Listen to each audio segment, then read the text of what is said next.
Hello and welcome to this Dragon Warrior Randomizer bracket stage matchup, Game 3 between Brian Williams, 42, and Vrylis. I am Aaron2U2. With me, helping to assist with the tracking is Betastrup, and it's just a two-man show today, so welcome in, everybody. Let me know how the audio balance is, if you can see everything. It already seems like the audio balance is wonky, so hopefully I can fix that real quick. Anyway, we have in our... Stop popping up stuff. There we go. In our matchup for today, we have Brian Williams, 42 versus Vrylis. This is Game 3. Game 1 went to Vrylis in what was a pretty exciting matchup. We had a lot of map issues on Brian's side. Vrylis really just played the seed very well and was able to go in with a pretty resounding win. Seed number 2 was a little bit of the opposite, with Brian just taking complete control of the seed from the early part and just playing well throughout the end to take it in. So here in Game 3, we're going to see the difference maker. Winner moves on, loser is out. So it all comes down to this, and we're going to get underway in just a minute.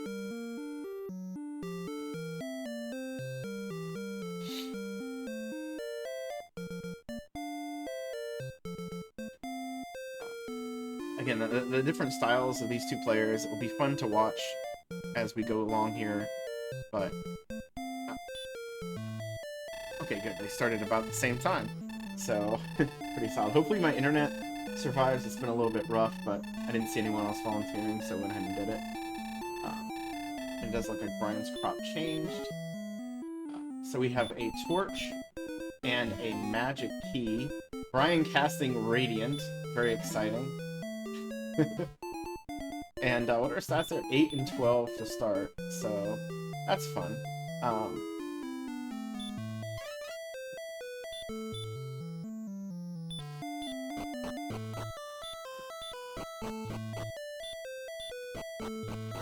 Oh, he's going in and out to make use of that extra key. Both of them are. And let's see what we got here in the throne room. It is Erdrick Sword. Okay, goodbye key. That sucker is done. We're just gonna go. So it looks like we got Stones of Sunlight and the Wings. Wings be useful if that guy got in the way. But yeah, I fully expect everyone to just yeet the key and be done with it, because there's very few things you can get at the beginning that are more advantageous than Erdrick Sword. Hopefully we got the crop issue resolved. And there we go. First kill on Brian's side, Drakima, 20 experience, 2 levels right off the bat. Brian hits a red slime, much less interesting. And look at those stats. Heal more, absolutely the best thing you want to see there. Not a ton of other stats, but you don't really need it. I mean, strength 33 at level 3 is great, so you just kind of take that one and move on. And now Vrylis hitting level 2, because Heal More was at 2. Brian taking out a Metal Scorpion. Awesome. And 1862. Okay, you like seeing the hit points? Hit points are probably the biggest concern right now, and the biggest limiting factor.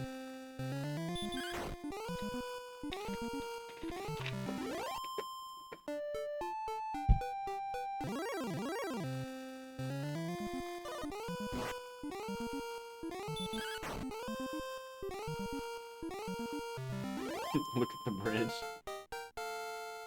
And there we go. Level 5 for Brian. Picks up 5, 5, 11, and 5. It almost sounded like a song there. Oh, the back door. That's the escape chute. Oh, hey, we see a cave over there. Brian in his, you know, spending the time kind of exploring a little bit more. Like, you don't always walk all the way over to the edge, but you might as well do it right now. It's possible he might be zone seeking a little bit. We know Brian is pretty heavy on the reverse counts. He is, to my knowledge, the only person still in the tournament who has not rescued Gwaelin once, but that might be wrong. There might be somebody else. absolutely refuses to do it, wants to go the entire tournament without it, for better or worse. 8-3, 6-3, those hit points are coming up. We might see some pushing out, yeah, sooner than later. Especially, with them still basically on starting HP. Neither of them have died yet. And, they got heal more, so they might not die too quickly after pushing out, but... you can kill a lot of mid-game stuff right now. So these early zones aren't necessarily it. And that would be a great enemy if Rylith's going after the Wyvern, who has hurt. So it's a great fight. Yeah, Warlock on Brian's side. Brian cannot get to the town. He is one step away. And he just goes ahead and takes the death. Rylith, however, is able to get to it. And it's Garanham. Yeah, you can buy some herbs. You can buy some... Well, you could buy leather armor, I suppose. Might be worth just peeking in. But, you know, getting the heal and chilling out around this area is probably a pretty strong move, the way that zone looked. Again, I don't know how much heavy you want to grind, but... Wyverns are great, and you don't really want to go beyond that, I don't think so. Let's see, the shop in Garanham has expensive things, but that's good. You know, you don't care about the hand axe or the flame sword, but if you do decide to gold grind at some point, I think that's a single stop shop.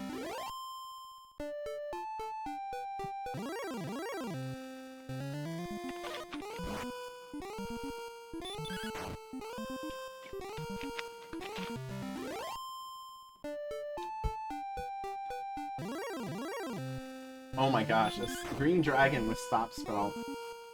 Rylith's trying to put it to sleep. Now his spell is blocked.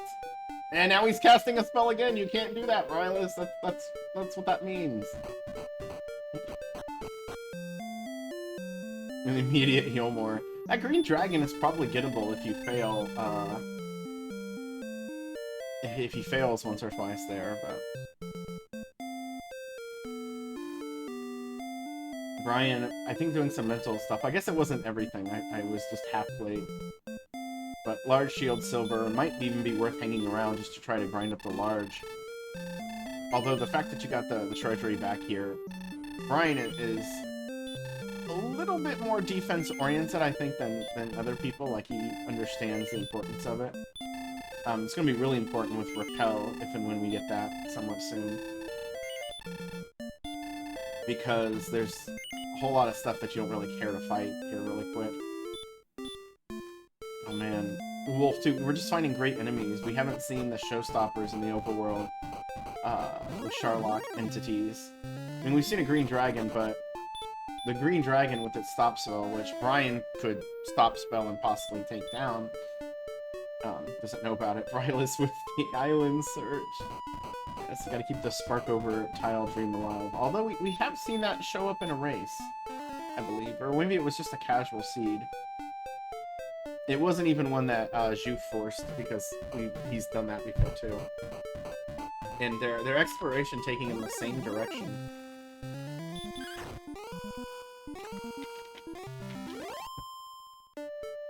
All the way to the west coast to the exciting Tablet Cave. Which will be a little bit better for Brian, because he has outside. Rylith isn't quite there yet.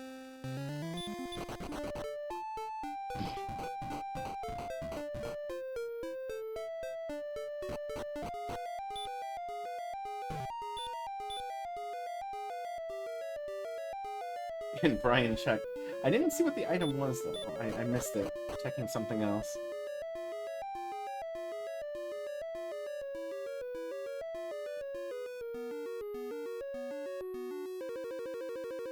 Must not have been anything real exciting. Yeah, torch. Erdrick's torch.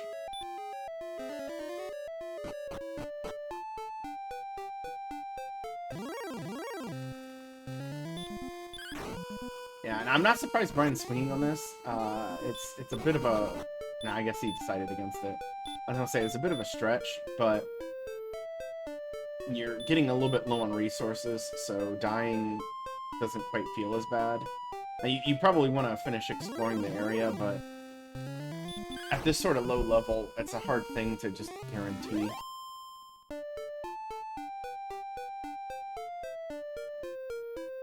Violet's taking a strange approach on this werewolf. Maybe not strange, but it did seem odd. And he's going to get close to a town. Is he going to get through this Droll Magi to get there? Oh, Droll Magi with heal? I don't think that's going to stop Rylus. Although he could sleep it to stop him from doing the heal.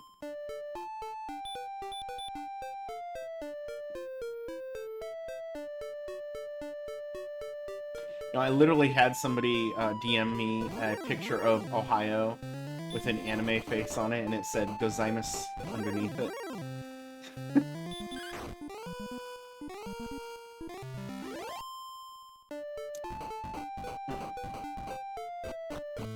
So Brian finds Stone's Cave, Rylus finds Rim.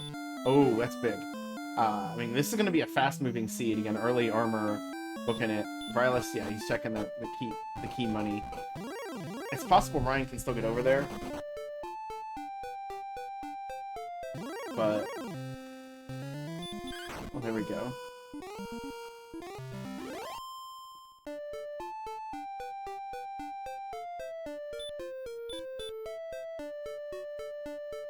I mean, if you go south, it would put him on the right. Yeah, he's right there. Is he gonna make it? It's another Droll Magi. Yeah, he's gonna swing through that, too. He might not even see the heal. It took Rylus swinging really hard on the first one to proc it.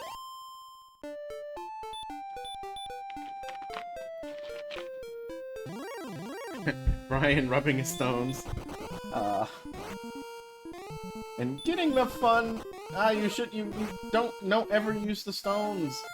You attracted the werewolf.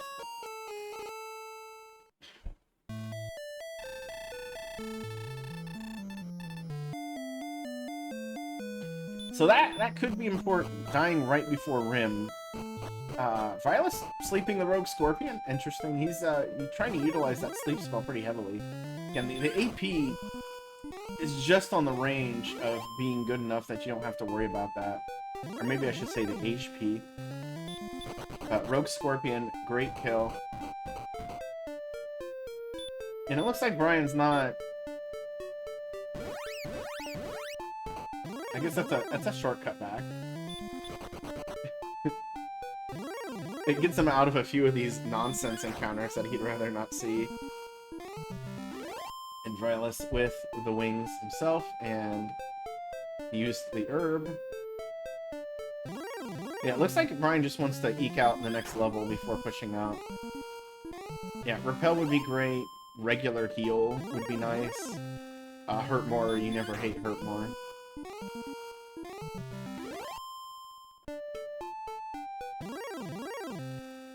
So even though Brian has a little bit of a lead here, Rylus is winning in exploration by virtue of getting those keys. We don't know how important the keys are right now or anytime soon, but you've already seen Garenham, so... And I wouldn't be surprised if Rylus makes his way back there. Although he's running around... Yeah, it was like 6 hit points running around. What are you doing?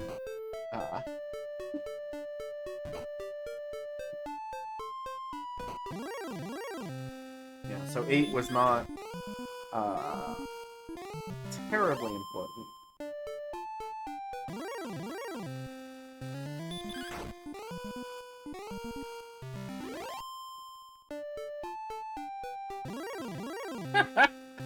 Rylus trying to manip the metal slime, and the metal slime wants nothing of that. Just immediate sleep. Sleep, then he punches you and runs off.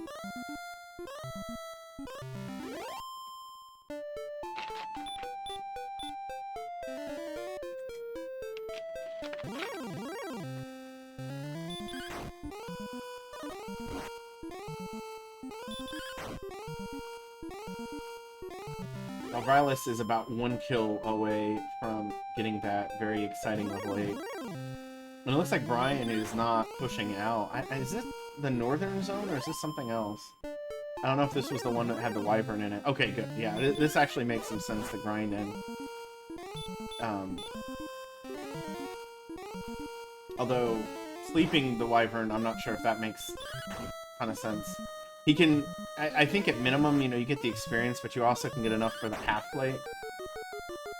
And oh, hey, Vrylas has walked into Campman again. He's got keys, he's got a little bit of money. Be looking for a chainmail, or something along those lines. Could heal up, get the coordinates. He's not healing up. I think he's having a little bit of decision paralysis here.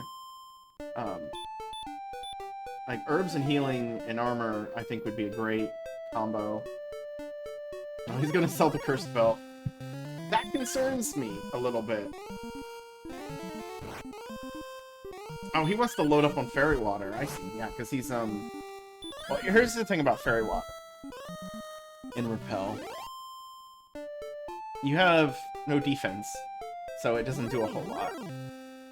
He's gonna throw out the wings. I kind of like having a wings around, even with return. Well, again, he might be able to get a chainmail, might even grab the leather armor. Any small defense boost you get right now to drop low-end things is great. But while he's doing all of this towning, Brian has just picked up level 9. And that comes with a 22-0 gain. That's, you know, considering you're only using the MP for heal more at this point, the lower MP isn't dramatically bad, but, Brian trying... Oh my gosh. Brian, you have... Oh, Brian! You had half-plate money. Yeah, the 1 in 4 resist on wyverns is a lie. Certain. There we go. We get our coordinates 13 north, 50 west.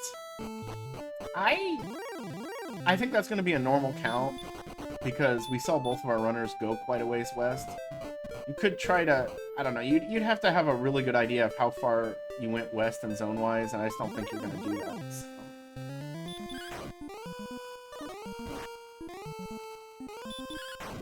But now Brian is able to fight through wizards. They're not quick and easy fights, but when you can start getting solid experience like that, you love it. Alright, it looks like chainmail is what Vrylas got, and I think he forgot to get the fairy water that he wanted. Oh, there we go.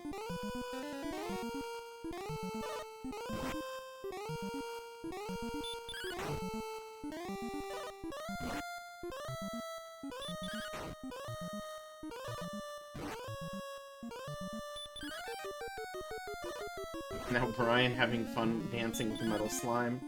Hasn't seen the sleep yet. I don't think it would deter me, but you're fighting this because it's here. And he gets through it. Nice 255. The experience gap... Oh, he did see it. Never mind then. Sorry, I'm a little behind to everything, trying to ramble on about this or that. Now he's really close to 10, and I think he's inclined to just get it before moving on. Vrylas sees another cave down there. So the experience lead fully in Brian's side. The exploration very strong for Vrylas, though. We'll see if level 10 changes anything. And that is a quad 1. 1-1-1-1.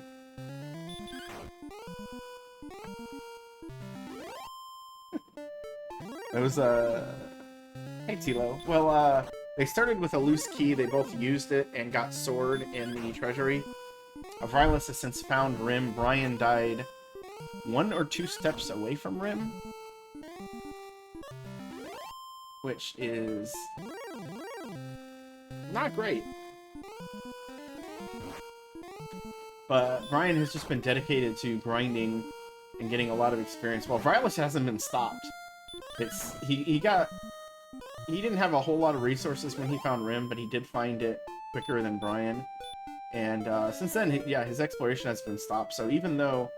oh, here's a green dragon that is... Yeah, I was fully expecting this. Throw out the stop spell, nerf the green dragon, heal more when you have to, but he can take this out. It does seem like it's about 50%. stop spell, and it also has hurt. I don't think we'd seen that before.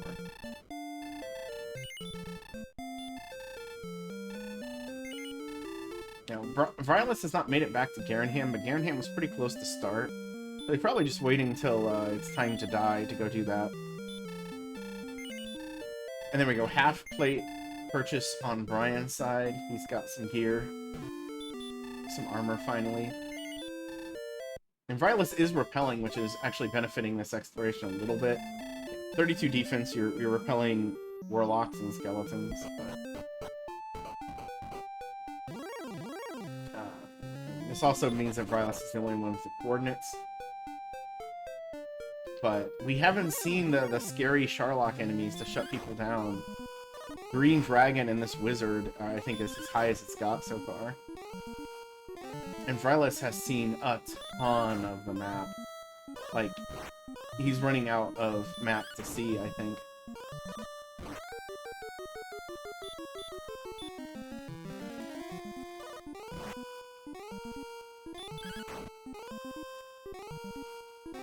Yeah, like oh, the Wizard has heal more. That's great. I'm surprised to not... I guess Brian's just going to try to swing through it. I would expect to see a stop spell. That or he, like, left it and didn't even notice that happened. There we go. The Wizard has been downgraded a little bit. Oh, the Star Wyvern does not feel like a safe fight here. And Rylus puts it to sleep to run. You know, one of the things we talk about is that sleep is actually a strong thing to use against Star Wyverns at low agility. But at 40, the agility he has, it's actually the exact same rate. You're 50-50 to sleep, and you're 50-50 to run without sleep. And now, okay, yeah, so, you know, we're talking about not seeing those Sharlock enemies. Star Wyvern and Blue Dragon. Blue Dragon with sleep. Don't want to see it. But he did see a dead end right beforehand, so he might not have any reason to go back that direction. Yeah, I don't think we saw any trade-ins or anything. And now if Rylus has keys, he can check the basement, he can go to Garenham, and he can coordinate count if he wants. Again, this count is... The north-south's going to be a little tricky, but both of their first exploration was directly west. Like north and then just a heavy west, so... it's likely somewhere they've already been.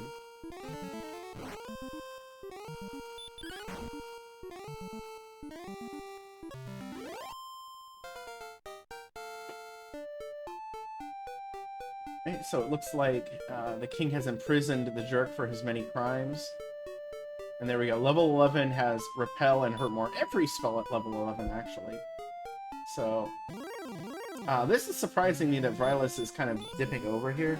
There was a cave off to this side that maybe he could drop a count on, or maybe he's just trying to get the level.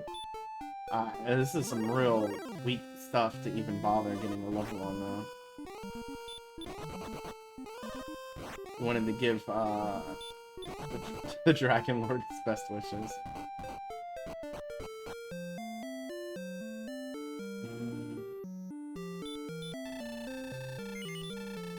It looks like he's counting the steps in advance, not while he's walking. Alright, large shield for Brian now, and I have a feeling he's gonna be pushing pretty hard, and he's not gonna get stopped for a while.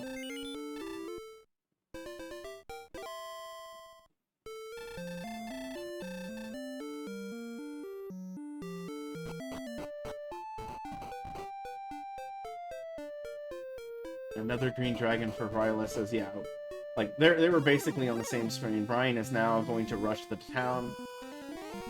The lack of keys hasn't really hurt him yet, because all he's done since he died was grind. The only negative is that he has to walk this distance again.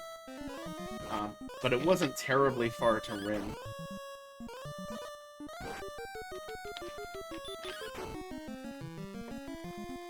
I would say Brian playing it safe.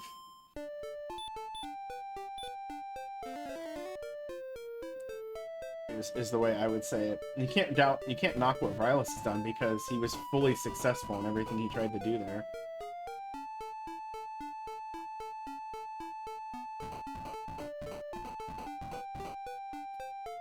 Yeah, if they stop spell, you just gotta get out of there.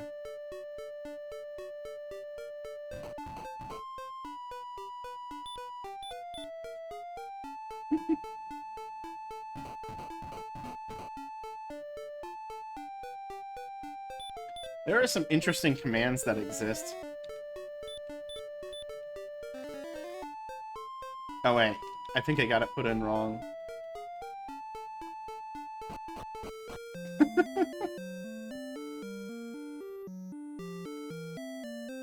I was trying to add a command for the schedule, and then I realized that's what exclamation point summer does. So if you're interested in what our schedule looks like going forward, you can look at that. It also will spoil you on the results of any races if you try to do it.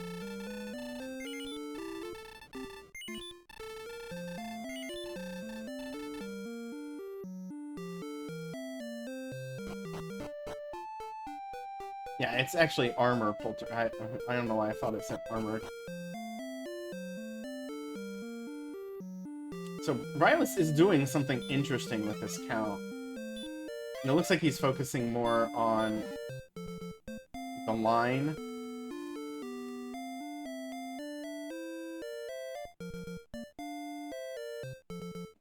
Well, Brian did get his keys. He got the rim check. He's going to keep pushing. He may not see another shop the rest of the game. It's a sort of optimism, or optimism. That's not the right word. Optimization that he likes.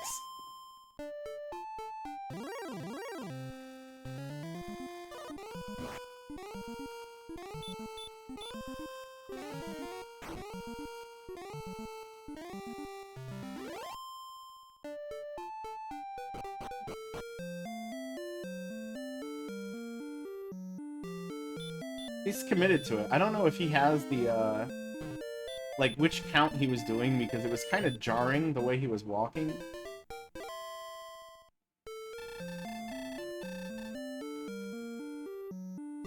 Anyway, Brian didn't get too far before popping back in the rim. Some resources right away, and he's going east. He's going to immediately see Cantland, I believe.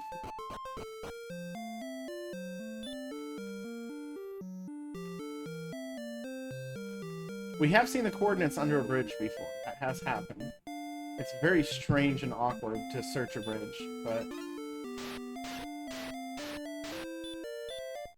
I have to be careful here. I do think, was it in race 1? No, it wasn't Brian. It was somebody else who died in Cantland going to the cords. And he gets his information. With keys, you know, he's got Basement of Tantagel and all of that, but I think he's going to keep pushing. The fact that he already died once in exploration is going to probably make him want to keep going. So, yeah, I think Rylus has lost this, and probably should just respawn at the start, and do it again. Like, I don't know, take your count,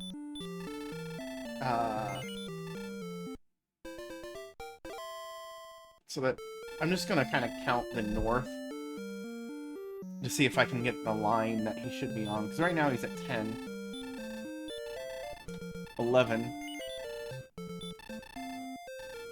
Okay, yeah, he's just going way too fast for me to do that.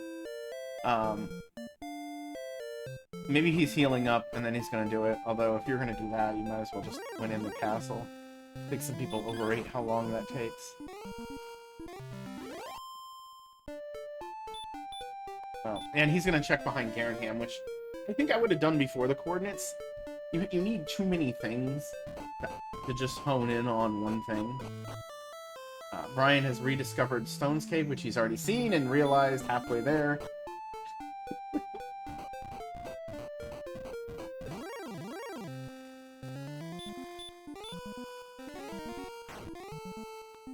Fairy water and gold. Well, he could buy a half plate now if he really wanted to. Or a large shield. I think he would take the large shield, given the two options.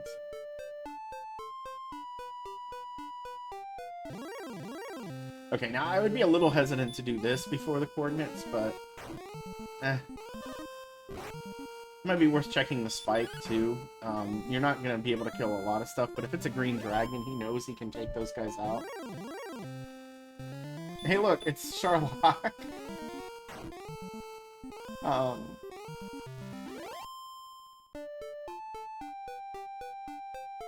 Right. We have not seen either town that has them.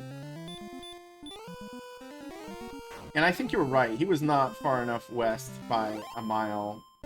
He's like 30 west right now, and it says 50. So the quicker he realizes that, and hopefully this is not a case of mistaken coordinate writing down, because that's the sort of thing that just kills people in races.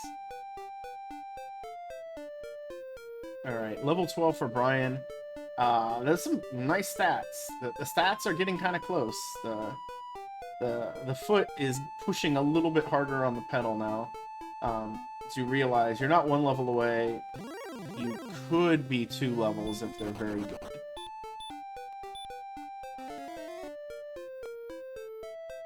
Yeah, and the MP was overdue, I think. Sometimes the MP never comes, but it felt a little overdue there. So, Rylus in the swamp cave here. Well, hello there, town and cave. And it's coal. Coal! Ha! Good God, y'all, what is it good for? Oh gosh, well that's the armor, so that's definitely, good. Thank Brian for pausing randomly to mess up my rhythm in the song, though.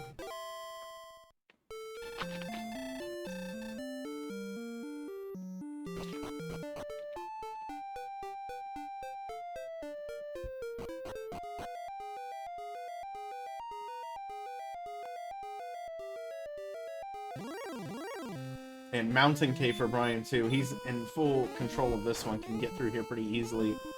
A little surprised to use the Hurt more on the Rogue Scorpion, but he's got a pretty decent amount of MP. And Rylus does bail on continuing the dive there. I didn't see what the spike was, though. Did he? Yeah, he checked. What was it? Okay, yeah. I think this is okay. You're gonna go to the shop. Maybe you're visiting the stuff too much. He almost had enough money. He's 6 gold short of being able to do that. Because that 150 back would have left him at 999, or 994 gold. And now he's gonna sell the curse spell to get the half plate. Again, this is a little bit too much towning for me, but it could be important. At least I think getting the large shield was the better's decision.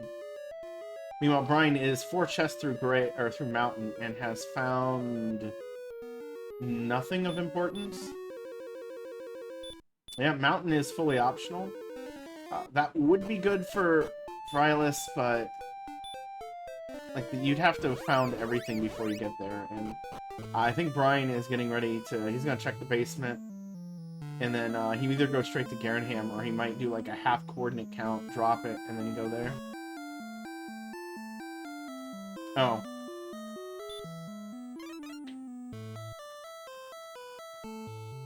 Yeah, I'm the same. I just assumed you didn't mark anything. I didn't find anything, so... Oops.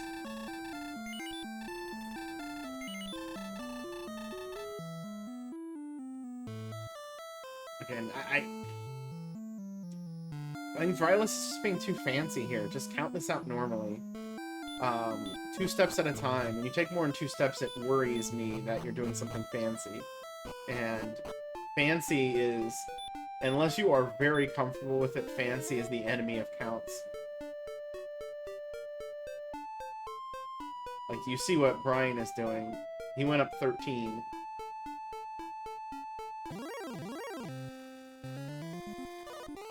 He gets the Screen Dragon. Screen Dragon is a great fight.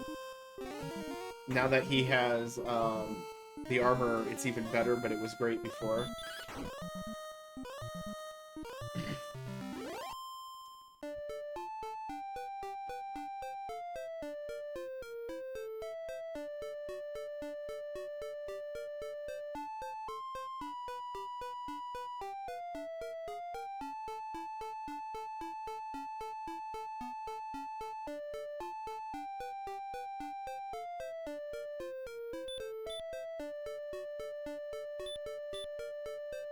Oh my gosh, so he was far enough west It was just the north-south was wrong. Oh my gosh.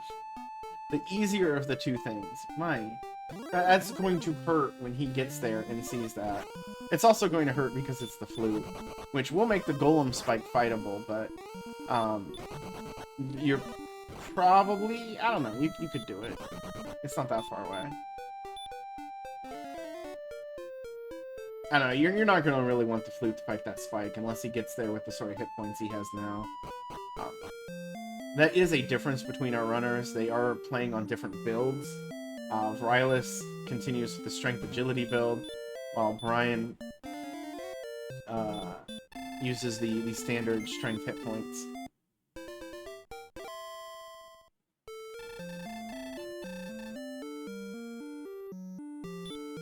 Yeah, we all thought the Northwest was, or the Northwest. It was the West-East, but it was the North-South that he had wrong. And I think, I don't know what, his movement is too fast. It concerns me when I see him spin around in a circle like that.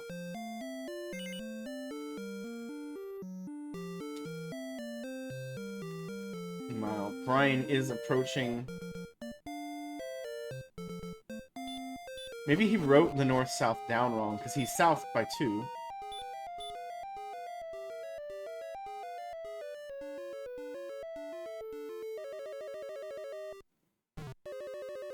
Go one left. Go one left. Okay, it's done. He's got the flute, which doesn't feel good, but the one. Okay, Rylas is still going the right direction. That would be the one concern, is that maybe there was some other way to go, or he would have pushed through swamp or something. The long national nightmare is over. So.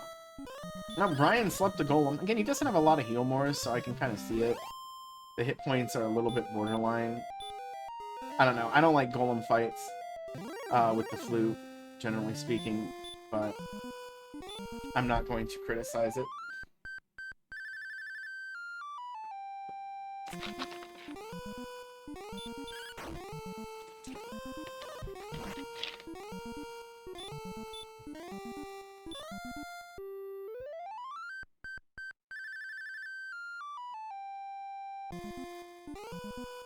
And Rylas he needs to get to a town, and then he needs to get to coal, because he's got a little ways to go, and the clock is ticking now.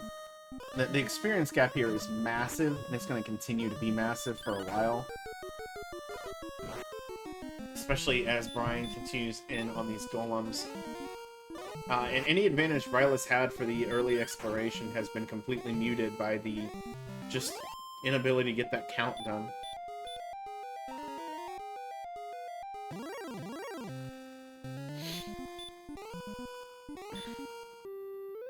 You know, it was a strong consideration to put in the random flute music in the Juf branch into the summer tournament, but we just weren't able to get that done. But it was something that we wanted to do. So we almost had different flute music.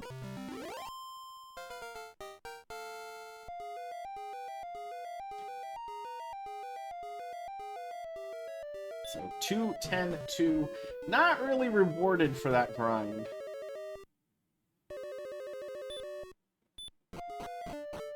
And we see him on the other side of Swamp. Okay, I guess we know that this Swamp Island is a dud, right?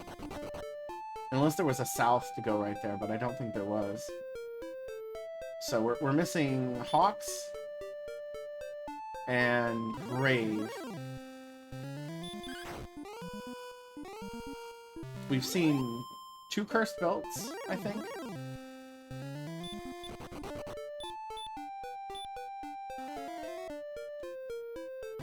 Oh, hey, the Wyvern has heal more. I didn't know that.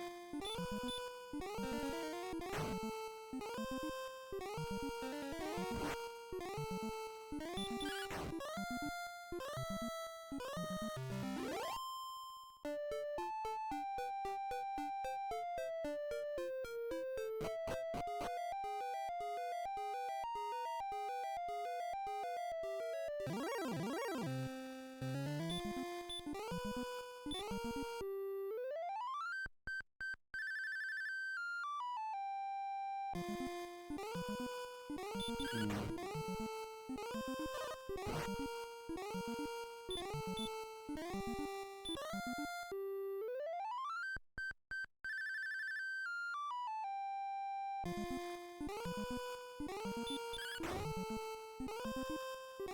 Alright, Violence does get through that Axe Knight. It was a little close, but survived.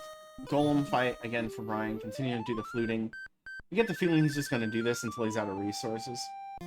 Just take the death.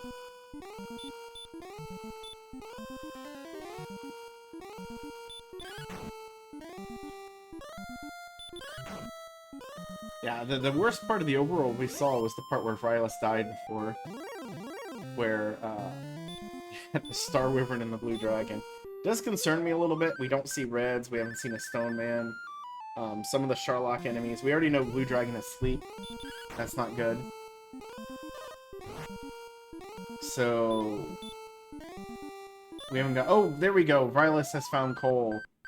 Unfortunately, he's also going to find Mountain Cave, which is going to be a bit of a sidetrack, but, you know, what can you do?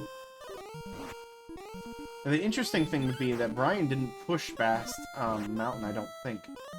And might have to do that. You know, we don't know for sure yet, but there might still be something else down here. Or maybe he knows, based off of the border, that it's like the edge of the world or something. Or maybe I missed him checking it.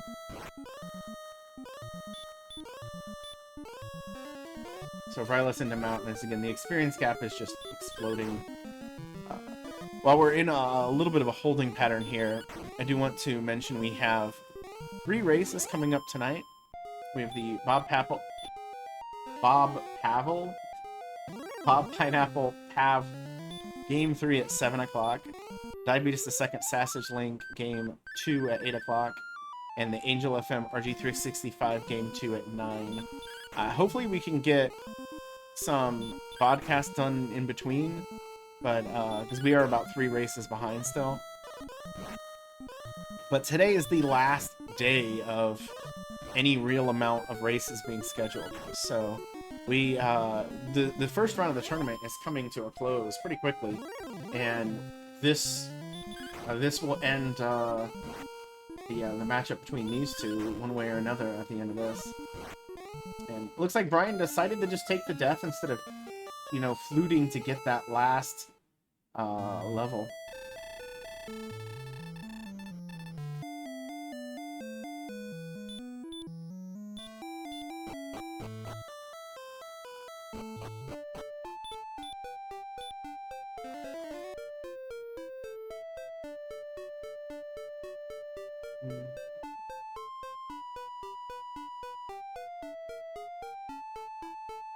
And Brian, the first person to go northeast this entire time, 40 minutes into the map, or into the race, and we see Hawksness just right there.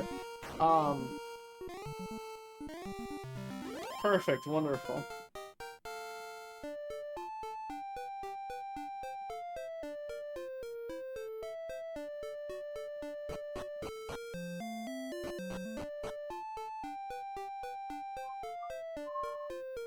Wait, that wasn't... what was that? I literally looked away. Okay. Had we seen that already? I think I'm getting confused with last night. I'm still very tired.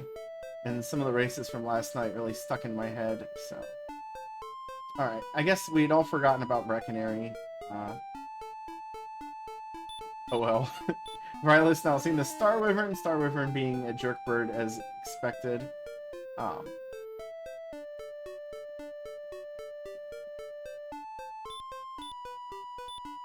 And there's nothing over here, so Violus might actually be on the right path to finding things. It might all be down here in the corner. Although I say that as we see the ghost and the nothing. So maybe not! The elusive Hawksness and Grave will continue to perplex us for a little while longer.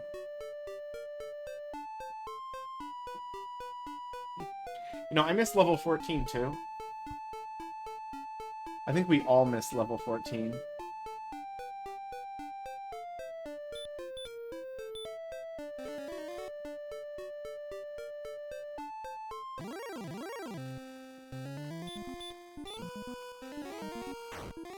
I remember when I used to play this game and I would always turn the music off. Yeah. I feel like Violet has to be at the edge of the map, and that hurt more is going to hurt. Because it feels like Hawksness is way out in the middle of nowhere, and having no resources for it, that's nothing too. Wow.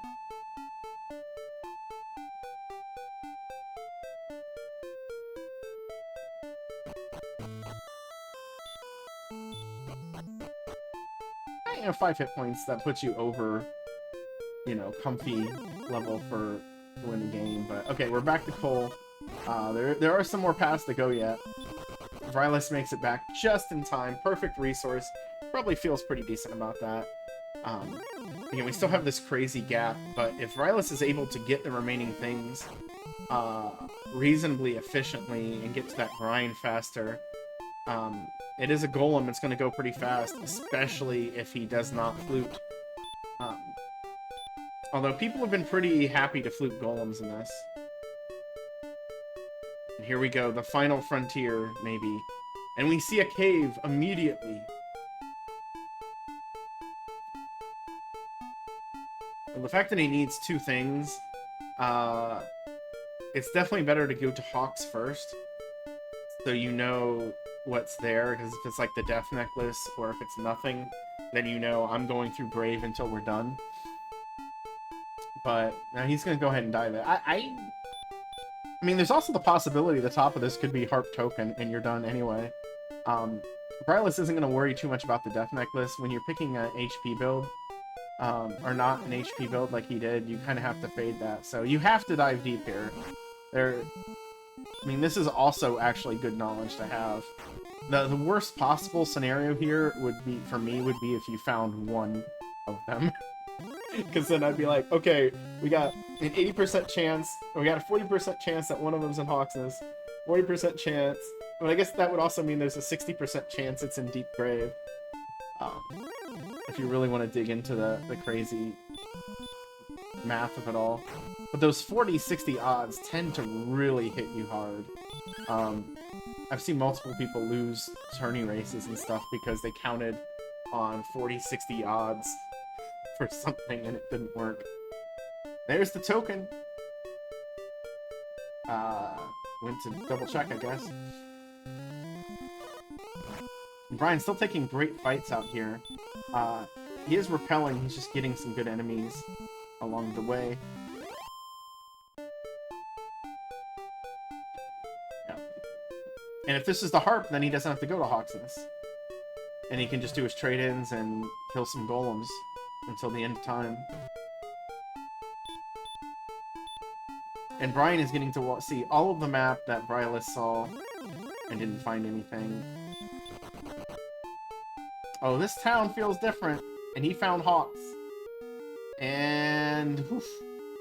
Yeah, it's funny, that belt told you, hey, guess what? You need to go find Hawks. And I don't know exactly where Brian found it, but I think it was more northish of this. So, low on resources, he's going to head and blow that flute. I don't think Brian skipped Grave, at least, so I don't think it's past here, but he might have. Again, by odds, I would actually want to see the full area before I would go into Grave. So, I do understand the fluting here. You're low on resources. You don't want to risk anything. It's a little different for a grind than it is for this sort of scenario. Well, hello, it's our red dragon friend we hadn't seen all game. He has weak breath, so he's already slightly nerfed. And there we go. The Harp where we knew it had to be. Stop spell the red dragon. Did we see a heal on it, or did he just throw that out?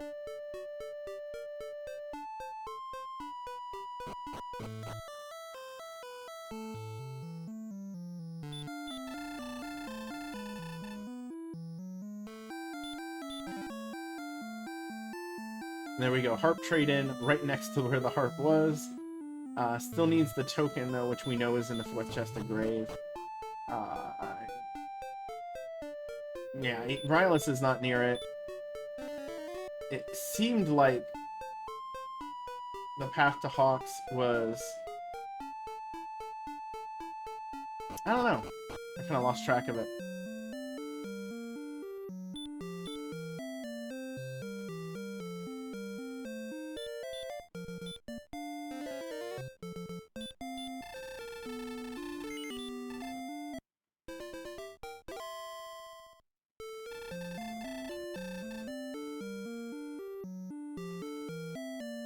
It looked like Rylus wanted another red dragon. I think if you're in his situation, just finish this up. Does he know about the, yeah, he knows about the golem. He peeked it, so... Gotta go. That's Cole again. Brian is right next to the path. If he goes the same way that Rylus did, he'll get it. Now, Rylus not going directly back to Cole here. Okay. He is. Never mind. I had that map wrong. Yeah. Okay, so Brian's actually saving a bit of time in the exploration here, picking the right direction, you know, by happenstance. He didn't go through all of that southeast section that Rylus did, so... Assuming he gets through Grave quickly, Brian will be the first one with everything, with an experience lead, with a grind in mind, and it's just going to be a matter of finishing up. Under Tantagel, I believe. It's been jailed by King Lord for his many crimes.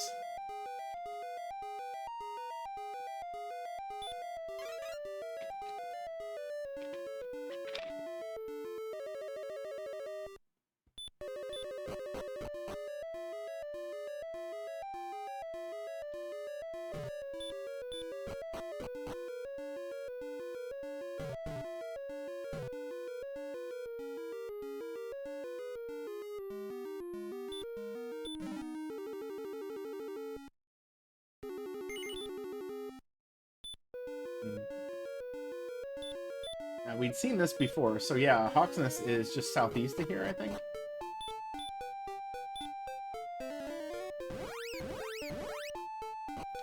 Good morning, Poke.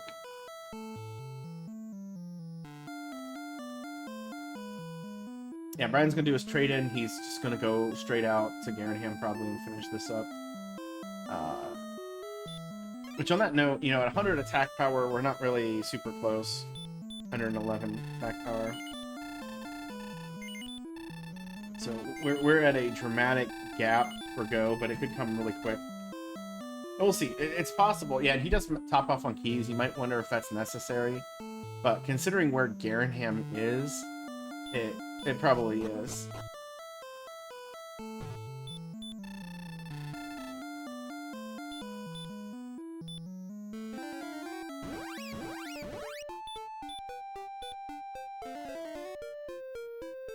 And Rylus finds the Golem in Hawksness.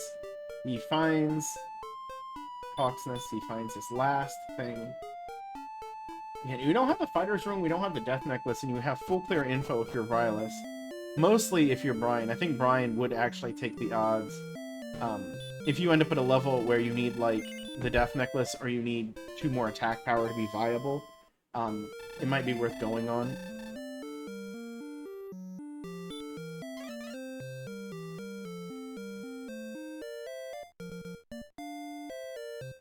I can assure you this is a different Brian Williams.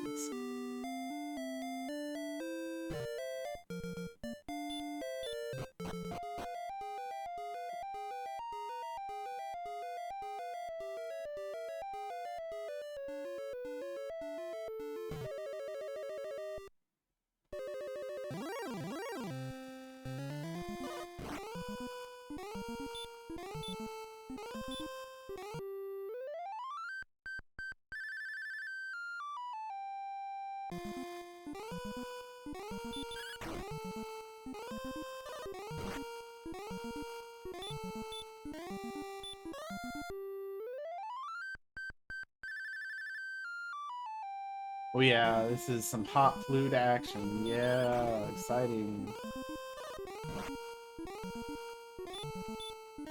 I mean, it's a bit of a nuisance to, and yeah, Vrylis is just grinding on this guy as it is. And we have a 1600 experience gap, but he's also using the flute, so depending on flute luck, there shouldn't be any difference in how this goes on.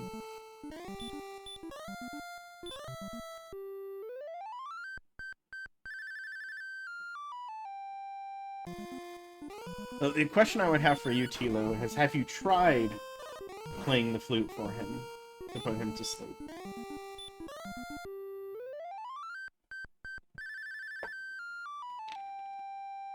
If you played the flute on a loop very loudly in his bedroom, he'd capitulate.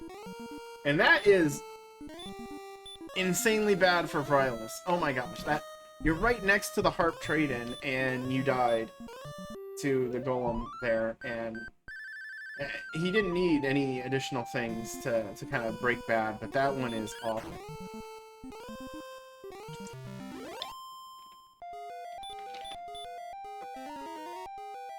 100% avoidable.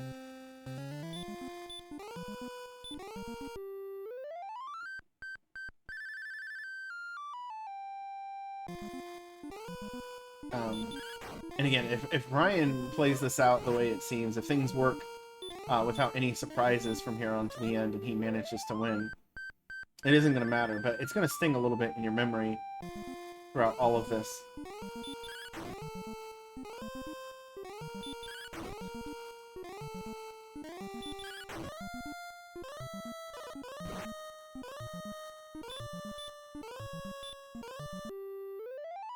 Yeah, the red dragon had weak breath, which is nice, and if it had a spell, it must have been a healing spell, because we didn't see any damage spell come out.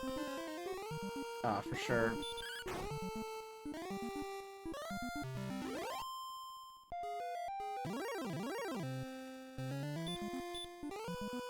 Yeah, Armor Knights are the wild card. Yeah, we'll see. Again, the agility isn't exactly there, and it might not get there. There's no guarantee the stats are really going to work out the way we want here.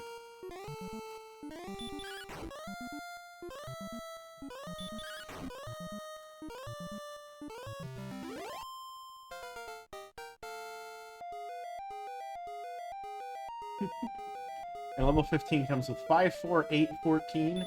That brings us a little bit closer. We're still not in a real discussion here, but Vrylis does pick up the harp about 2 minutes later than he would have liked. And there's a return.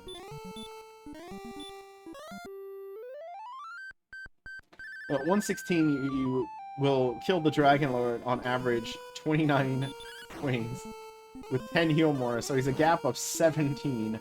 Obviously in discussion, but if we think like, well, what happens if he gains hit points and no attack power? You know, at 126, it's about 18 swings.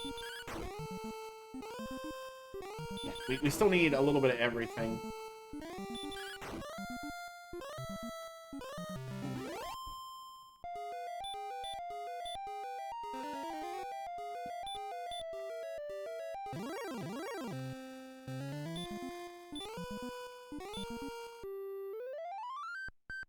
We'll see. Vrylis has a heck of a gap.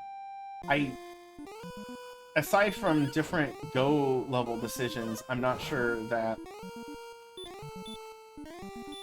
there is anything that's going to change this gap, or some really sloppy play. And Vrylis is just... You got 30-some MP. Are you really going into Charlock?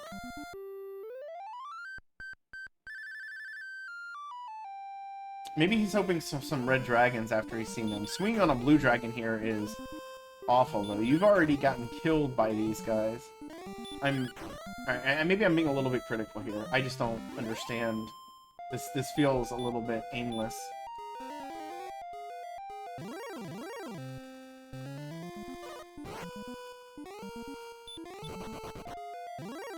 Runs away from the Droll Magi. I guess, oh, you know what? Vrylis probably just wants to get 14 before figuring out what to do. Like, the fact that he swung on those guys, being this close. He's not, like, it would be very strange for 13 to go to 14 to get the level, but I can see it now. It does make sense. Again, Blue Dragon, I still don't like it, but, the 1142. We've had a lot of ones in our levels today. Including that 1111 level, which was, what, 12? If it was level 11, it would have been funny, but I think it was like 12.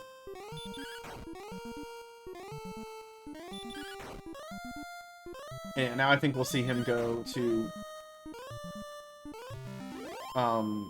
where is he going? What has Rylus not seen? It can't be Breck. No, he's gonna sell his... Okay, no, he's gonna sell stuff to load up on Fairy Water. I think preemptively. Which is... a little early.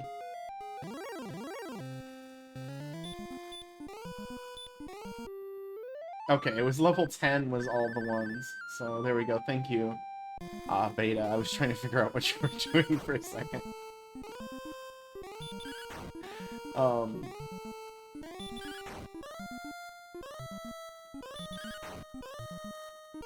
There we go. This one will get Brian 16, and we'll have a better idea of where we stand. So it's a 2-7-8-3 gain. That's definitely not go. But for whatever you're thinking about with the flute usage and stuff, it is worth noting that Brian hasn't had to leave this cave since he started. If you're not fluting, you would have had to leave the cave multiple times by now.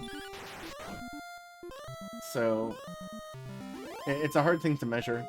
It would be easier if we had Rylus, you know, doing the opposite thing right there, but this experience gap is just completely out of control now. Rylus doing something that he might not need to do. Like, the Fairy Water might be useless. It doesn't seem like it's going to be, but you don't know, and it's right there.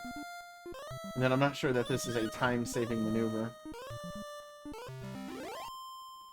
And just the way that we've seen Rylus play so far, I would not be surprised if he also flutes, so there won't be any real adjustment in the way this goes forward, unless there's just extreme flute difference.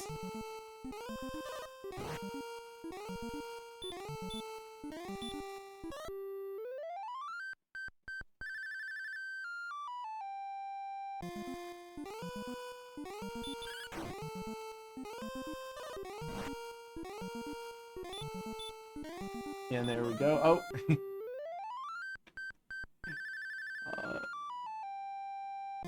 If he wanted the same time save, he wouldn't have bought the Fairy Water. Just sell everything. So the Fairy Flute is one option in the menu away. Yeah, almost 5,000 experience. It's going to be very difficult to overcome. It's kind of an update if we're looking at Brian's stuff. 118 is 26 swings. If he happened to get the Fighter's Ring, it'd be 23. 10, so he's still, like, very underwater. If you manage to get the, you know, if the next level was just hit points and no attack, this is something I like to do when I'm thinking is, okay, what happens if I get the Death Necklace? How does that change things? If we had Death Necklace hit points with the Fighter's Ring, this would actually be 15 swings on 10 heal mores. So, if we get a giant hit point boost, this is actually fairly close. Like a -3 scenario.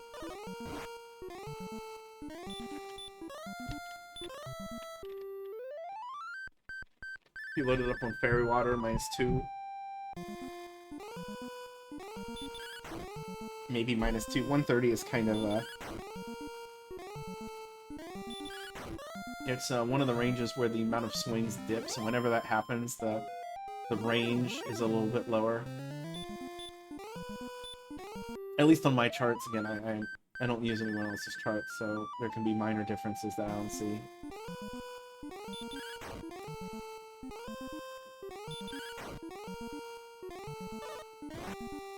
At this point, I totally understand the fluting. You are very close to being able to clear this level without ever leaving here. That feels pretty strong. Again, if a lot of it too is because this cave is south swamp. If it were north swamp,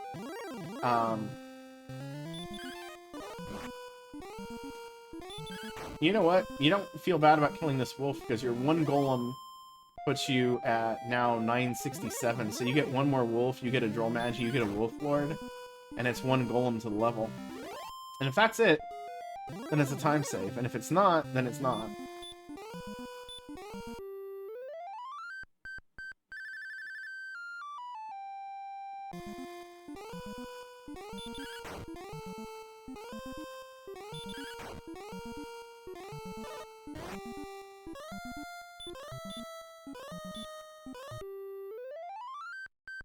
Now, I think I would have just swung in Heomord and swung through, planning to leave regardless, because I wouldn't want to be held hostage here. You're not going to get another level before you have to leave. So this fluting, I think, is 100% unnecessary. But, you know, it can be easier to not think about stuff like that during the race. Also, that was a pretty bad Heomord.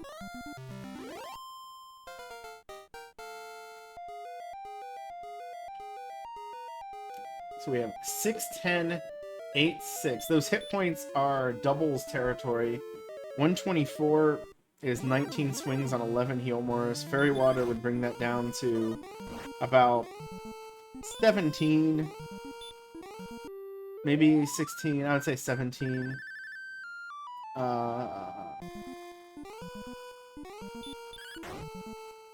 That's too many doubles that you would need, I think. You would need like 4 doubles.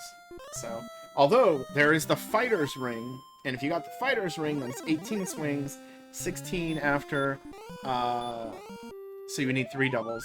Not really that big of a difference.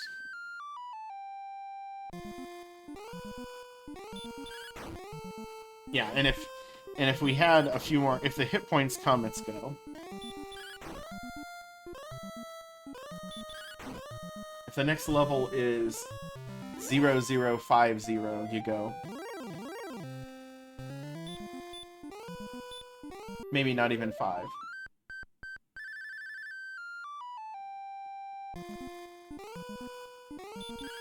It would depend on how safe Brian thinks he can be. He's still here on this golem. He's not dying. He's refusing to die. Doing some heal walking to keep the hit points up and just getting some good flute look.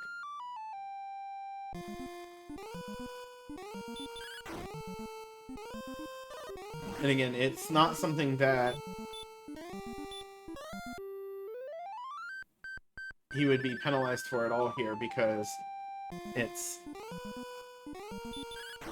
basically there's this gap. He could die, unfortunately, on the spike multiple times, and it doesn't really matter. Okay, he's just taking the death now. He's accepting it.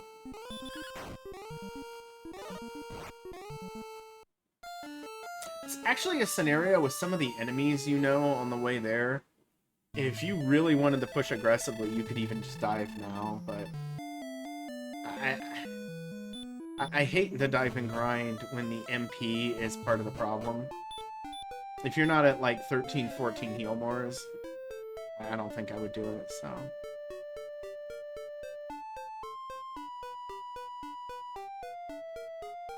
Doo-wop era village.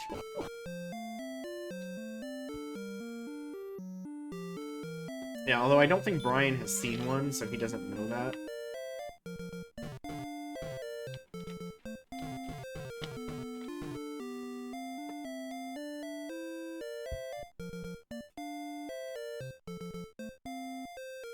I would say, despite the fact that we have what we've called the mercy rule in play, where you automatically run after 3 failed attempts, the 4th attempt always succeeds. Despite that fact, we've still had some horrendous Sharlocks in this tournament. I know Billick had one against Vrylis, which may have cost him the race, may have determined the playoffs here. I had one against F. Coughlin that put me on the hot seat. We had a race last night that was definitely a mess. Thanks to Sharlock, which would have been a honestly, without Charlock being that way, may have been a pretty big blowout.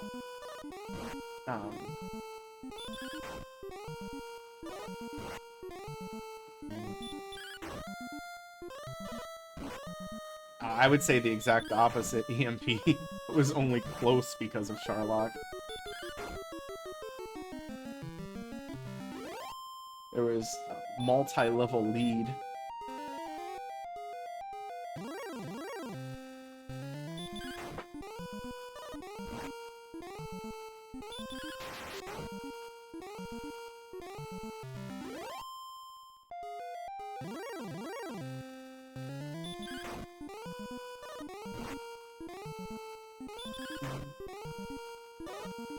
So I think some of the people might have been afraid that Charlock was going to be a non-factor that Mercy will win, and it really hasn't had that effect.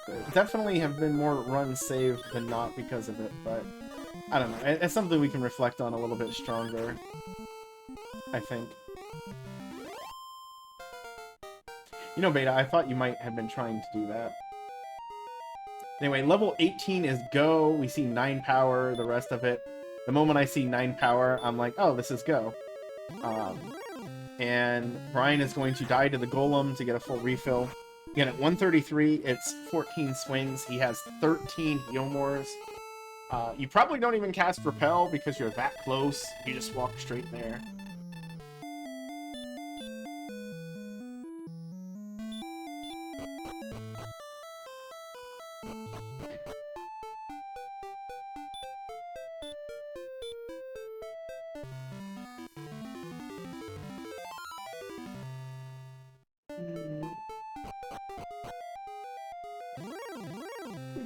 Excuse me. Immediately see the blue dragon with sleep. I don't think Brian knows about that either, so... I think the only Charlock enemy who really saw that... Oh, and we have an Armored Knight! It's a little instant moment of scariness, but it gets away. We do have Rylus at level 16 now, but this gap is... I think Brian could die to the Dragon Lord, and he still might be in the lead. I don't know, golems go pretty fast.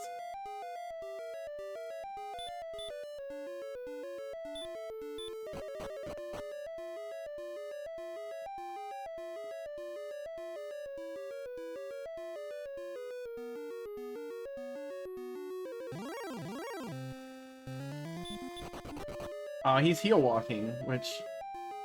It's not that hard to get in here, and they both had a ton of keys. I really just don't get this.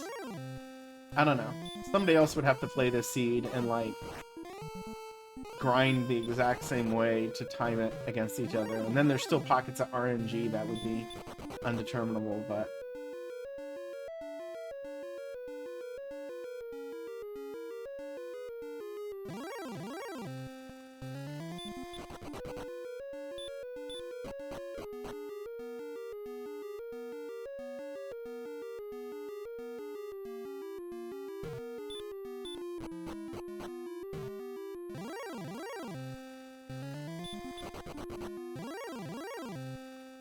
And so far, this has been a very strong dive for Brian. He's seen a couple of scary things, but gotten away from them immediately. And is now entering the third zone. See if there's anything down here that's going to help them up, or if it's a mostly free walk to the spike.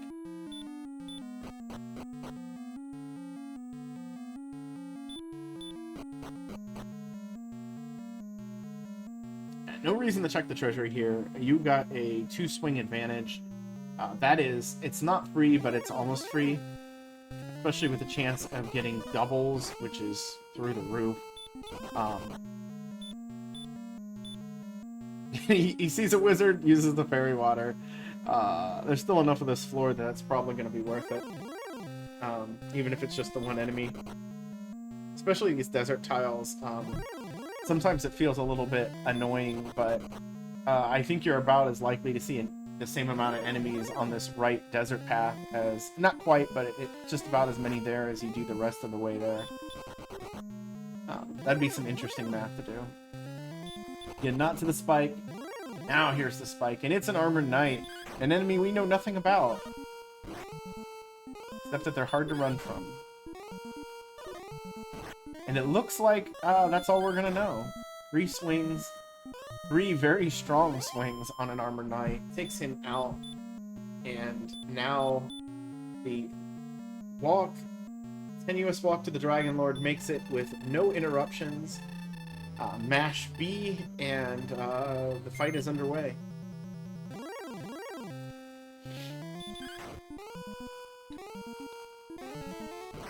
See, I hurt more. I believe this is a scenario where you don't even herb. If you had 51 hit points, I would just keep swinging because it's such a strong thing. You don't care. And it is a 4 swing. Oh, and he's heal warring at 56.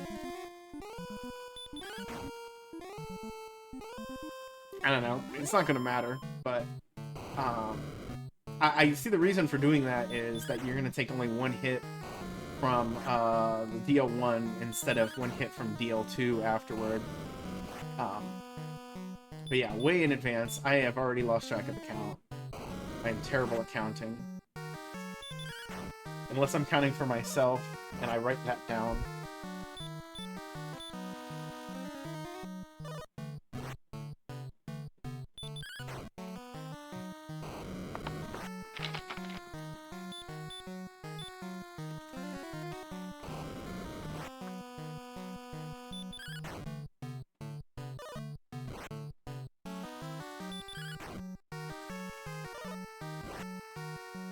Swinging 8 to 16, but so far the rolls seem okay. I mean, that 16 and the 15 definitely helped a whole lot there. And then back to 8. While this is happening, Vrylis is going. He's going early.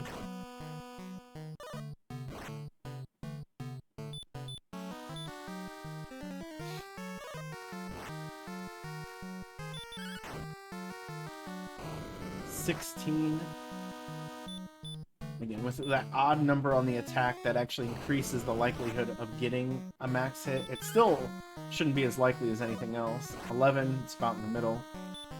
This fight feels like it's going pretty well, not taking any risks. He could be physical for 49, so... Again, you're probably getting a double, and there you're getting a double. No reason to do anything dangerous. And this should be done without 1 more heal more cast.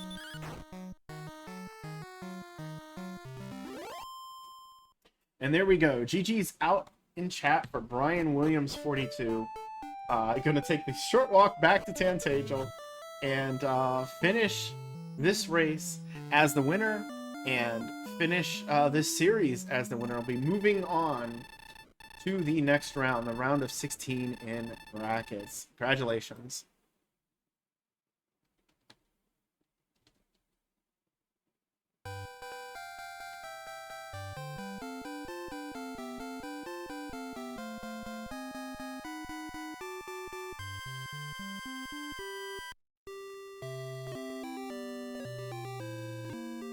If I know Brian, if he's going to join us, he'll be here very quickly.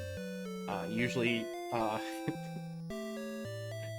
basically here right away when he does do commentary. So, again, just a well-played race throughout. Really strong.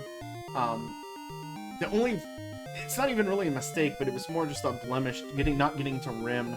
But it didn't really hurt him. The advantage that Vrylis had there wasn't able to push through. And on that note, GG, Brian, welcome in. How do you feel about the race? That was fast. It was really fast, so no time to really stop and think. But felt like it went good, so I was close to worrying about another finish at the end as I was walking back or something, but yeah, I feel good. Yeah, it was fast. It was a pretty hectic pace. We were talking about it just a little bit ago.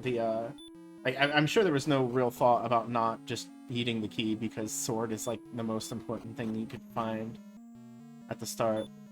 But I don't know. There were definitely things in the seed that probably may have caused a little bit of panic when you saw them, like the fact that you died 1 or 2 steps before rim. Yeah, I was like, I bet that was a key. Bet that was a key, but it didn't matter that much, right? We could get experience on that nice little zone near the start. A key was nice, but it wasn't really going to open anything up. So I kind of took my time. I knew that town would be there. I would go back. So Yeah, and I mean, it didn't matter that much. We did have an interesting discrepancy with the way you guys were playing, where Vilas didn't die before Rim. He got there right before you did, and really just didn't die to anything. Got to everything except for coal. Like got that entire area down there, and then the didn't quite see coal. If he had seen coal, if he'd gotten there, I think it would have been a little bit different. But the overworld was generally pretty nice in this one. yeah, so the overworld was really nice, but it wasn't. Once I saw the golem, it was like, oh, that's so much better than all of this heal more wizard nonsense. So yeah, so I felt like it was good. It wasn't threatening, right? So I can totally see how Frayless didn't die at all. And actually, nothing was going to send me back home after Cole and after what was next to Cole, like Tablet. I was like, yeah, I got to start opening doors, and I don't think anything's going to kill me. So I just returned to like check all that stuff. Yeah, and like I said, I think the map was a little funky, but I think you ended up with slightly better exploration than Vilas did, just on how there were a few things down in the corner that you didn't quite find, but it did seem like it was near a 100% map clear. Yeah, I mean, everything except the bottom of Grave, right? Because I had finished everything there. But yeah, the southwest corner past Harp Trade, because I was looking for Hawksness, and Hawksness was out on the peninsula, and yeah, Cole and Grave were out there. I mean, there are probably 4 tiles past Grave, but yeah, saw the whole map. I was like, what is that cave behind Charlock? Like, I really want to get my whole game was basically just like, what is that cave that's right here? And it turns out it was like the back of swamp that went nowhere, right? But that drove my whole exploration routing decisions. Oh yeah, we had an async like that, I think, where there was a town you could see from start, and it wound up it was like 400 steps away. It was a literal spiral, so it can get easy to get distracted by that sort of thing. Yeah, it was just like, where is this place? Where is it?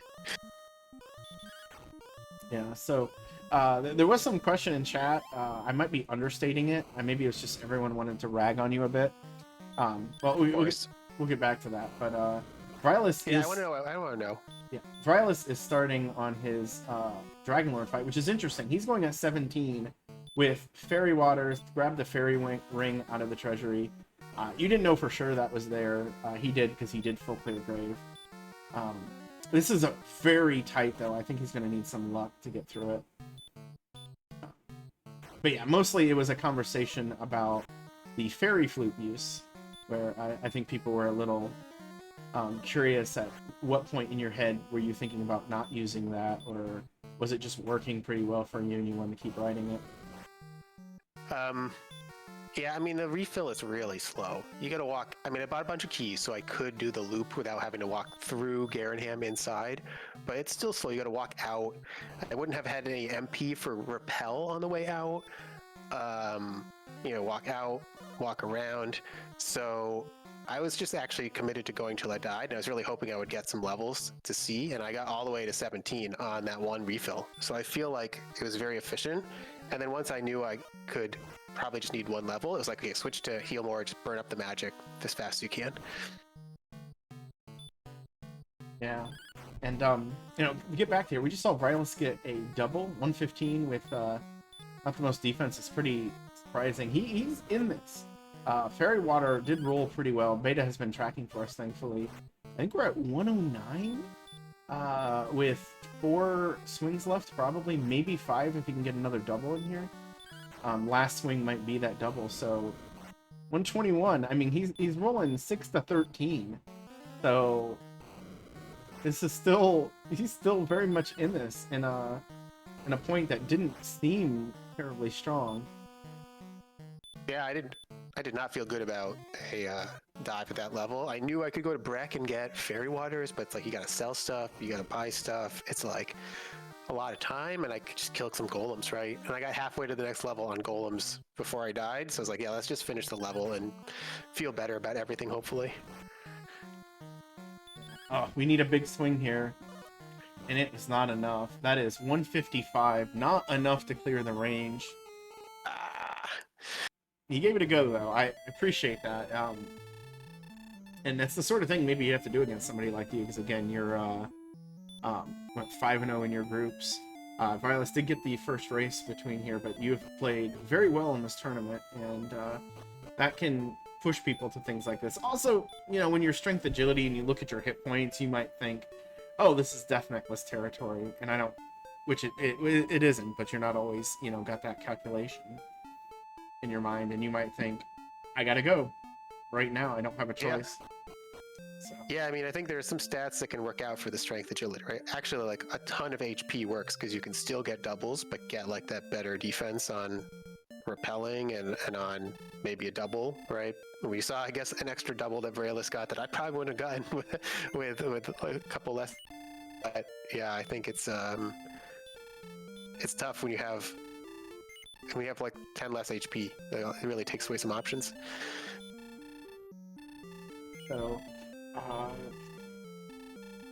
sorry, I have a lot of windows open. I'm trying to find the right one. Thanks, Aaron, for doing everything this morning. I appreciate it, and beta tracking, and anyone else who's helping out, anyone who's yakking it up in chat. Thanks for showing up in the morning here. Yeah, this will move you on, and your next round opponent is already determined. You'll be facing Juef. Do you have any previous experience racing him, or any thoughts? No, I mean, I think we didn't overlap in our time Dragon Warrior Randomizer till now. So, yeah, I know it's someone that knows the game inside out. You know, has done his own version, right, to do some cool events with really wacky flags. So, yeah, it's gonna be fun. I think we are gonna be a good match, and I think the bracket predictors are a little over optimistic on my odds here, but I'm looking forward to some good matches here. I think I can speak for others when I say I look forward to it too. So I mean, Juef did beat Nescar in groups, and that isn't nothing. He did lose to Dweem, I believe, who got Dweem into the playoffs with that win. Although I think he would have got in anyway, just based off of tie breaks and stuff. But it was you know, solid victory for him too. So we should look forward to it. And Juef's, like you said, you haven't overlapped. Your last tournament was in 2021 when you finished second place. And Juef's first tournament was the next year, where we hit 7-0 in groups, but then unfortunately lost in the round of 16 to Ziggy, which was also Ziggy's first standard tournament, at least. So there were a lot of firsts that year. Since then, he's struggled a little bit. Basically lost in tiebreakers to not make the playoffs 2 years in a row. I think only Diabetes II can share in that honor. Although I think Scarlet Shadow has now done it 2 times too. Lost tiebreakers to not make it. So, group stage is wonderful, I guess, in that sort of way. But yeah, thank you very much, Brian. I'm not going to keep you here forever if you don't want to be, but just a very solid race, and looking forward to seeing what you're doing from here on out. Yeah, I'll just throw one more comment. Like, you know, I did one Summer League tournament 2020, but then we did Winter League, and I feel like playing with all these wacky flags really gives you a much deeper appreciation for all the creative things you need to do. And I feel like standard tournament, yeah, okay, the flags aren't there, but I think a lot of the ideas you get them from doing wacky flags. And I think you'll see Juef and others who did like the Vexologist tournament or Winter League, like they surprise you with a lot of interesting strategies. You can't really count them out on any seed being too tough. So yeah, I think it's gonna be a good race. We both will probably do some fun creative things as we go. Yeah, I look forward to it. Also, Tilo mentioning that Juef beat him in groups, and since I think the last time you two guys, well, you know what he's getting at. I know what he's getting at. All right, Tilo, I'm gonna have to watch back chat and see what you you were on me about. I'm sure there was something, but yeah, I'll hang out, but I'll let you calm the dive and the finish. But any questions, I'll be here, just watching along. All right. Yeah, Rylus has made it to the diamond floor here again. He's lost a little bit of hit points, but he's not in terrible danger. The dive didn't seem too bad after the first floor. I think the first zone had some AK-47s, and that was it. But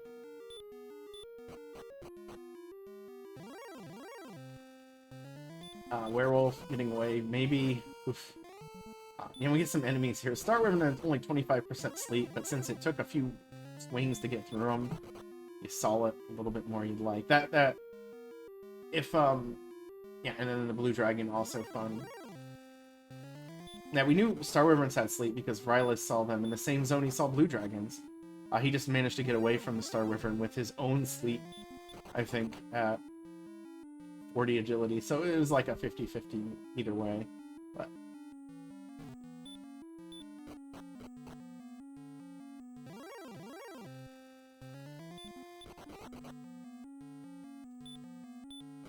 so made it into this bottom zone, and we have the Armor Knight on the spike, which I think will be our third fight with one, and I don't think they have anything. So I don't think it's something to be tremendously concerned about. I can turn this music back up a little bit. I turned it down for the interview because I have your guys' audio mixed in with it, so I have to be a little careful to not drown everyone else out with it. And again, as we are heading down here, just a reminder, we do have 3 races tonight. It looks like the 7 p.m. race may get a restream. I think it'd be great if we get the 7 and the 9. Of course, that requires volunteers. We haven't had a very deep pool of volunteers this year, so if you haven't yet, but you think you can help out, please let us know. Oh yeah, weak breath on the Armor Knight. Okay, so it's even weaker. Like, it was the Blue Dragon and the Star Wyvern, I think, were the only 2 real scary enemies. I don't even know if we saw anything with DL2 breath.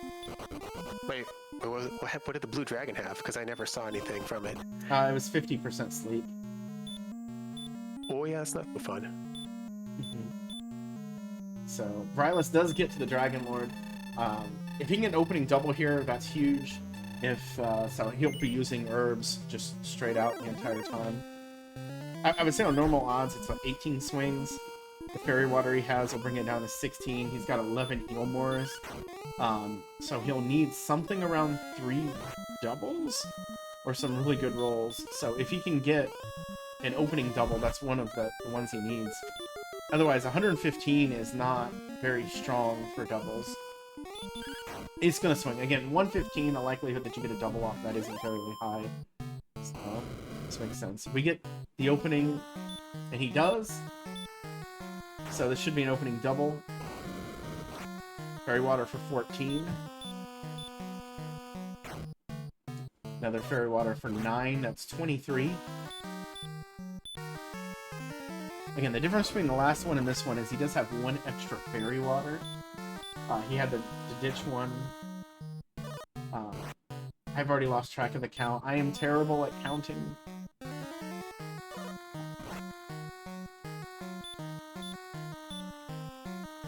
But he had to ditch the fairy water to get the fighter's ring. That's still a net overall positive. And he's going on 48. Absolutely the right call. You've got to. And it's 46. You hope the Healmore does its job. That was a full 100-point Healmore. Thank you very much, game, for that Healmore.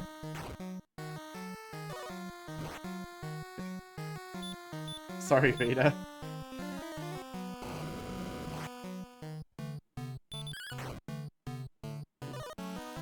I used to take notes when I did commentating, and I stopped.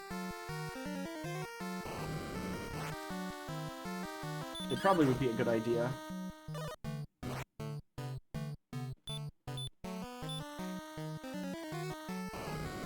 Yeah, he's managed 2 doubles already, so with 3, that will put him as a favorite, but the swings still matter a lot, and I'm not exactly sure what we've done with that. I didn't even see where the fairy water went, although I know the second fairy water was pretty bad.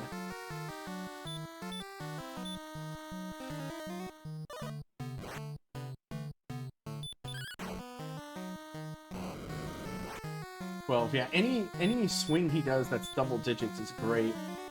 He's averaging 9.375 would be the average swing right now, so all of these double digit rolls are great. It might come down to the last swing to know if we're going to get through or not. Yeah, he's not getting another double. Maybe he'll get a triple here at the end. You can be riskier on the end. You like the attack, although it's a heavy attack. That's not good. And he gets it! Dragon Lord down with a roll of 9 there. Rylus gets through 60. He still had one swing to go, so great fight. And he's going to walk in. Again, not going to win this race, but he is ending the tournament on a high note. Taking out... and he's going to have some fun with it.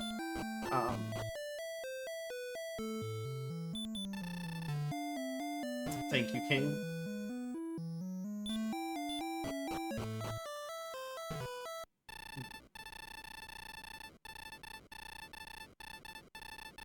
Yes, face away from the king when you talk to him. That's the way to go. So, congratulations to Rylus. He finishes the time of 1:34.40.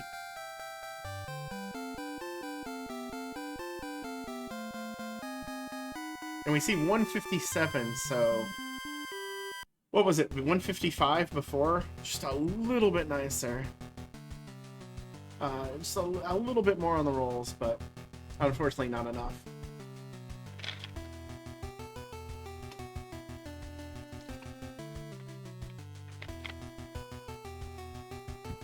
And we'll see if he's coming in.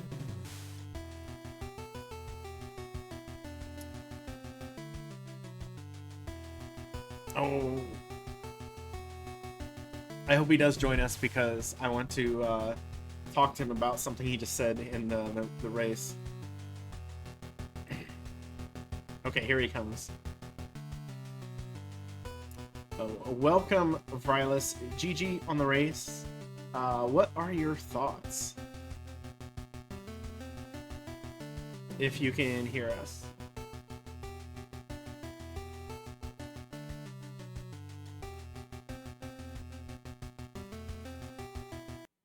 We'll give that a minute because he might be having some trouble getting set up.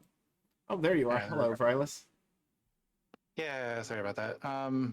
Yeah, following the coast didn't help me this time around, and that silly death on Golem and Hawksness before I traded the harp was cost me a lot of time too, I'm sure. Yeah, I think by that point in the race, it was a pretty clear difference. I would say that the start, I think you and Brian were doing very similar things, and there was a strong difference in routing, or not in routing, but in just the way you guys branched off, because you got to Rim just a few seconds before Brian got there, except he didn't get there. He died, I think, to a werewolf right outside, which let you kind of continue to go in explore mode because the game was just letting you do it. Meanwhile, Brian was just grinding tremendously after that. Got maybe to 11 or 12 before pushing out again. Which, again, the exploration worked for you until you saw that one dead end with the blue dragons. And I would say after that is when the things really changed on the coordinate count. I don't know if you want to talk about that or not. Yeah, I just want to jump in and say GG for Rylus. Yeah. Good series, right to the end. Yeah, well done. Good tournament. Yeah, definitely good going on that one too. All right, now I'll let you talk about chords. I had mixed up in my head that it was 1050 and not 1350. So I counted 10 up and then started heading west and forgot that it was 13. So that's mostly why I screwed up that first count attempt. Okay, I was wondering a little bit about that too, because it did seem like there was a lot of time that kind of went into that. I don't know that that was the obviously there were multiple factors involved in this, but I think that was one of the things that kind of took you guys out, because Brian ended up getting it before you, and he was grinding heavily. So once that happened, you guys had kind of the same exploration. Actually, Brian, I think, found coal before you too. So that extra grinding he did, it felt like you were playing catch up pretty much the rest of the seed after that. And the experience gap was just way too big. Yeah, I'd considered, like, when I saw the greens right outside of Garenham, like those are pretty good to fight. I'd consider doing that, but when the exploration was just rolling fairly nicely, so I felt like I'd just keep doing that. Yeah, it's a hard thing to say no to the exploration when the game just keeps letting you go. And it took like I don't fault any of those decisions that you made at all, because like if I start going and the game keeps letting me go, I'm gonna keep going, because especially with the overworld having pretty good fights, it really, like, except for the one zone where you saw a red dragon later, I think that one corner was just the worst thing in the seed. And I said, I think I kind of threw you for a loop there, though, and just put you a bit off pace for this. So I don't know if you're seeing the screen that we have. Ryan did go to 18. He didn't see all of Deep Grave. He found Hawksness before Grave at the end. You guys were kind of doing the same thing right at the end. It's just that Brian had a few levels on you. And so he didn't bother going to the 5th chest. So I don't think Fairy Water was in his mind. Or, I mean, the Fighter's Ring was in his head. And it was a 100% thing. But he can correct me if I'm wrong. So, but you decided to go on 17 before he was done. Like, what were your thoughts about that? Honestly, I was a little tempted to go at 16, but I'm like, I wasn't confident I could get down there with full resources. And the strength boost of 17 made it seem like it was doable with a handful of Fairy Waters. So I figured I'd give that a shot. And yeah, like I said earlier, I'd noticed that Brian had already finished. That's why I got the Fighter's Ring. But yeah, if I hadn't done that, I probably would have won the first fight. I also had a lot of crappy rolls. Yeah, I don't know about that one. That's something that we've had discussions about in the past, and I think obviously you can think differently. Well, I think the consensus has generally been the Fighter's Ring always ends up doing more damage than one Fairy Water. Even though, like, when we saw the Dragon Lord's hit points, he had 157, I think, so I think you were just too short on that first dive. It's a hard one to say, but Yeah, my count, I had me at like 140 something, so I may have miscounted something, but yeah, that wasn't even close. no. Well, maybe we miscounted then. I don't know. I think that was the one the beta actually counted, though, so it's probably right. I had no idea. I try to count while I'm doing this, and it's awful. But yeah, unfortunately, this is the end of the tournament for you. Do you have any thoughts about the tournament as a whole, your play, or anything along those lines? I mean, given my last summer was 0-5 or something, I was very happy to even make it out of groups. So, and I got a game off of Brian, which is, a huge achievement for me. I think he's really good at. He's really good. So, taking a game from him was pretty good in my book. Yeah, I mean, it's not a bad showing at all. And like you said, I think I said last year that even though you didn't win any matches, I'm like, this is like the best play from anyone who put up a 0, and kind of proved that this year, coming back and playing pretty well. And this is 2 years in a row after something like a 5-year absence from DWR, maybe more than that. So I wasn't around the first time I think you were playing, but it's great to have you back and to see how well you can do in this. Making brackets and giving someone might call a favorite. I'm sure Brian doesn't appreciate that, but giving something that 7.5 people voted to win it all, giving him a run for his money. So. Especially when nobody picked you, which I'm very sad about, because I think you definitely had a better shot than that. So I'm glad you got to prove the haters, which I guess includes myself, a little bit wrong there. So, do either of you have any questions for each other about the race or anything that you want to talk about?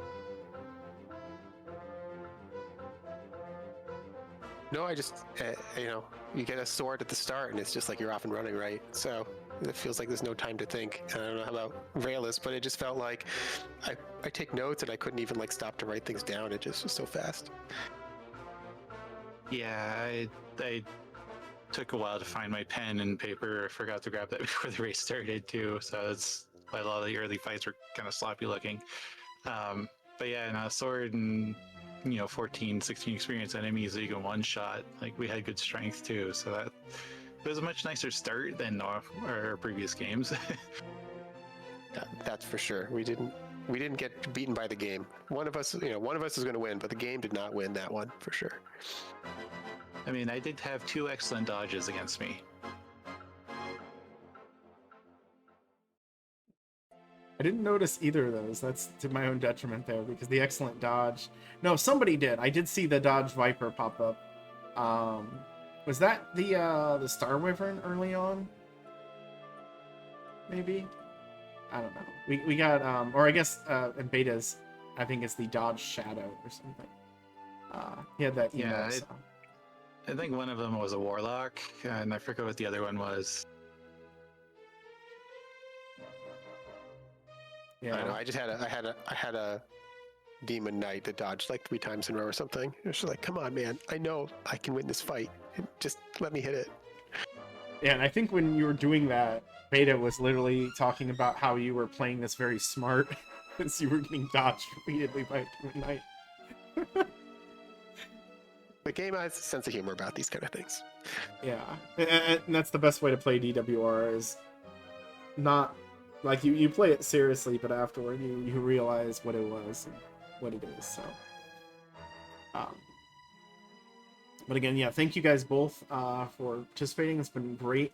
I think I caught most of the first race, but I've done commentary now for the second and the third. So it's been great to follow you guys. And again, GG Brian. Looking forward to seeing how you do against Joef in the next round. Any final thoughts to share? And just GG to Brian again, and thank you everybody who's doing the restream and tracking. It's awesome what you guys are doing. Yep, thanks Aaron and Beta and everyone who's here. All right, so I do not see anyone playing DWR. We'll go ahead and raid High Spirits. As a personal shout out, I am planning on doing a recap show on my own channel in a little bit. I didn't see anyone for this one, so I wanted to go ahead and do it. But if someone was expecting that of me, just letting you know, we are going to do it. Probably starting at noon. So, but meanwhile, say hi to High Spirits. Say what's up. He's playing through a new indie RPG called Crescent Tower. It looked, I don't know, when I saw him playing it, he was fighting a slime, so I'm like, oh, that's Dragon Warrior, except it's a little bit more Final Fantasy than Dragon Warrior, I think. But thank you all, and again, stay tuned. We're gonna have some races tonight. Hopefully we're able to get some sort of vodcast during the day, but it's Monday, people are at work, who knows if we'll have the time. So, and yeah, see you guys next time.